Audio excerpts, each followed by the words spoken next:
Good morning. How the devil are you doing this fine day? Me? Flustered. Let's say that. I woke up this morning feeling a bit inspired, so I sat down and started scripting a new video, and I actually finished the script about 30 seconds ago. Incidentally, I mentioned yesterday that Dr. Terry Cornby has a new fiction book available for sale. It's called Good Lads, and it's written under Terry's fiction pseudonym, Terence O'Rourke. The book is available for sale on Amazon right now. I have posted a link in the chat, although I'm not entirely sure if it's displaying properly. If anyone wants to know, just ask the question and I'll dig out the link and post it again. Now, without further ado, let me post the question of the day, roll the intro, and get this show on the road.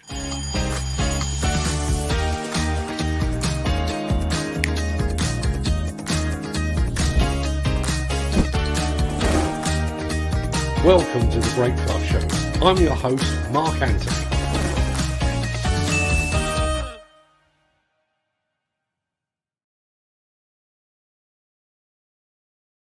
It's Thursday, the 14th of July, and as that remarkably persistent guy just said, welcome to the Breakfast Show. I am your host, Mark Anthony, and today I shall be the fairy godmother of demolition because, you know, why not? In today's show, we're taking a closer look at the National Highways crackdown on corruption.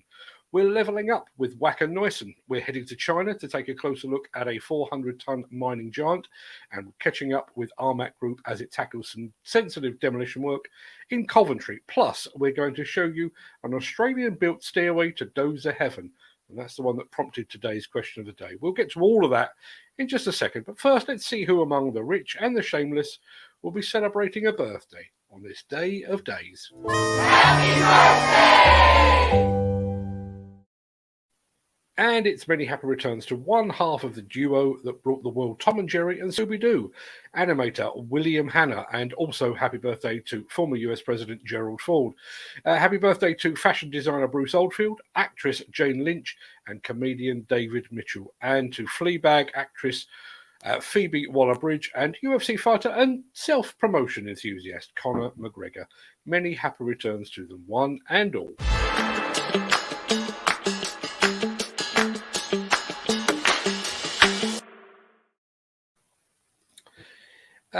Where are we? Where are we indeed? We brought you the news yesterday that National Highways had announced a corruption crackdown. The news broke just before we came on air, and we didn't really have a chance to digest it at that point. But we've now had 24 hours to do a little bit more digging. And it appears that the crackdown may have been prompted by £320,000 worth of central barrier going missing. A letter sent to Tier 1 contractors mentions an increase in the number of allegations of potential fraud or impropriety raised with us, with fears that central barriers may have been sold as scrap metal being just one of the potential issues. The letter also comes on the back of the conclusion of an investigation into the activities of a joint venture between Costain and Galliford Try, both of which were working on the construction of the M1 smart motorway scheme between junctions 13 and 16, a project that is due to finish very soon. The scheme for the construction of the stretch of a smart motorway between Milton Keynes and Northampton was awarded to the joint venture company with an agreed budget of £297 million. That figure has since ballooned to £458 million. The National Highways investigation cleared both companies of inappropriate activity and said it couldn't prove beyond reasonable doubt that criminal activity had taken place. However, it has urged companies engaged in government-funded road projects to provide assurance to the agency of their efforts to combat potential fraud and theft, and said it was undertaking a review into checks that the companies have in place. In a letter from Malcolm Dare, the director responsible for procurement at National Highways, that was sent last week, and he said that several recent audits had suggested potential weaknesses or poor practices being applied in relation to preventing potential examples of impropriety by contractors. Among the possible crimes listed by Dare were claims being lodged for work that were higher than the actual cost in the hope they would be approved unnoticed. He also spoke of certain suppliers being possibly favoured, including possible bribery and the creation of fake workers and machinery claimed at either the subcontract or main contract level. Other potential problems including submitting claims based on false records with irregularities in staff costs and timesheets, as well as colluding with labour suppliers when agreeing rates to inflate costs. In light of recent high-profile cases and to provide additional assurance to the National Highways CEO, Executive and Board, the letter said, "We are undertaking a review of the checks that are in place to minimise the threat of economic crime." After all the revelations of the CMA investigation into bid rigging in the UK demolition sector, the reputation of the construction industry is now muddied even further by this National Highways crackdown. And the situation is probably not helped by the fact that it's also been covered in the Sunday Times, so plenty of people know about it. If you would like to read the full Sunday Times article on that, I'll post a link in the chat while we hear from one of our damn fine sponsors.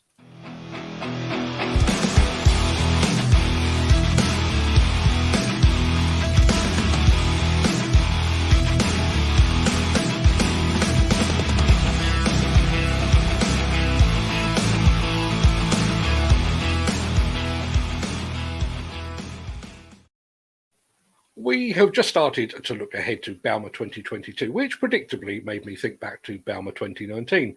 There were so many highlights last time around huge, impressive machines, incredible attachments, Bavarian beer, pretzels, and just about everything on the Liebherr stand. But in amongst all that, there was a little highlight that may have passed people by. It wasn't a machine as such, but it's a system that demonstrates a perfect combination of outside-the-box thinking and engineering innovation. I give you the vertical digging system from Wacker Neuson.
I'd seen similar systems in the forestry sector, but this was the first time I'd seen a levelling system designed specifically for the construction market.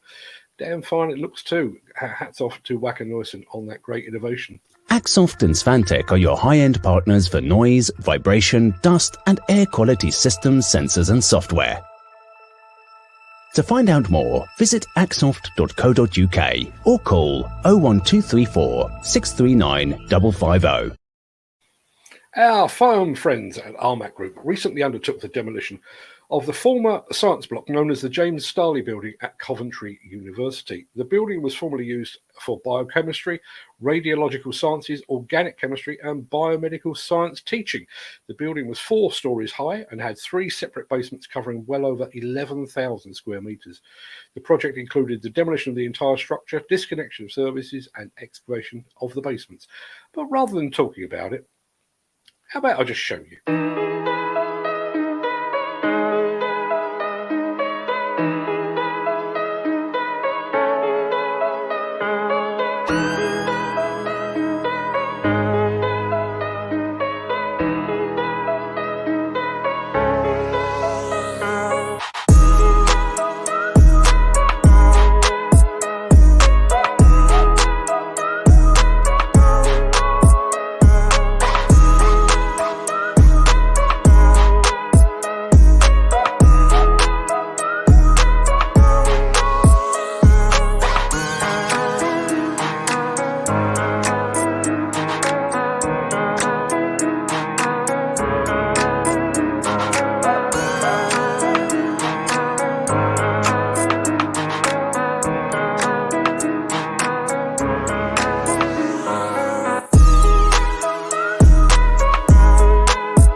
typically top job from the team at Armac, and as Peter Haddock has just said, a delicate takedown, Mark, as right next to a busy road. Yeah, in actual fact, I mean, that is pretty much the speciality of the team over at Armac. They tend to spend an awful lot of their time working up and above motorways. So, yeah, hats off to them for that. I'm going to quickly pop back to that. Wacker Neuson are a sleeping giant in the industry, liking them to Mechalak. Both companies brimming with innovative ideas. We are of one mind on that, Nick. Yeah, as I've mentioned before on this show, I always head for the Liebherrs, the Komatsus, the Caterpillars, the JCBs, the Hitachis, the Volvos of this world when I go to an international exhibition. But the real sexy stuff often lies with Mechalak and Wacker Neuson. They are the innovators. Now, I need to press a button. Which button shall I press? Let's press this one. The Miller GT series heralds a new era of unrivaled power and cutting-edge intelligent coupler technology, increasing job site safety, machine versatility, and productivity. It's the added versatility that you need at the value you can afford. To find out more, visit millergroundbreaking.com. Just one other quick comment. I think this is Gary Major over on LinkedIn, although I can't tell. Hi, Mark. Wow, interesting to see the old Coventry Uni building finally demolished. It was sagging even when I was at the art design faculty in the background between 81 and 85. You don't look old enough. But yes, I'm another top job by Armac. I think Mr. Banty may have got his sights wrong, but love the black magic bit. If anyone can clarify what all that is about, I'd love to hear from you. All right, let's get back on the show. If you were here yesterday, you will recall that we brought you a very poignant film about a mining shovel that had reached the end of its working life. Well, to provide a bit of balance, today we're bringing you a film of a mining shovel that is just starting its working life.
Yeah, that really is quite a tool. I sincerely hope that XCMG brings some of that heavy metal to the Bauma show in October. Now, I did question a comment from our friend Mick a little bit earlier in the show. There we are. That's what he said. I think Mr. Banty may have got his sights wrong. Didn't know what he was talking about, and then I found this. Apparently, this is a comment that we've been left on Facebook. If anyone would like to offer a translation of that, I would love to hear from you. Just pop back down to the bottom of the Let's have a very quick look. Let's have a look. It's about time we all paid a visit to some of these XCMG giants. Stick time, anyone? Yeah, Nick Drew does love a bit of stick time, as we all know. Now, we have talked in the past here on this show about how equipment manufacturers could and perhaps should make it easier to get in and out of machines. My argument is that they provide steps up to the machine for major exhibitions like Bauma and ConExpo, yet the working man and woman that uses the machine every day is required to scale it like some sort of mounting goat. There are solutions, of course. We've previously featured lifts that allow even those with disabilities to get back behind the levers. But yesterday, I was reminded of this one from a company called Safeboarder in Australia. Take a look at this.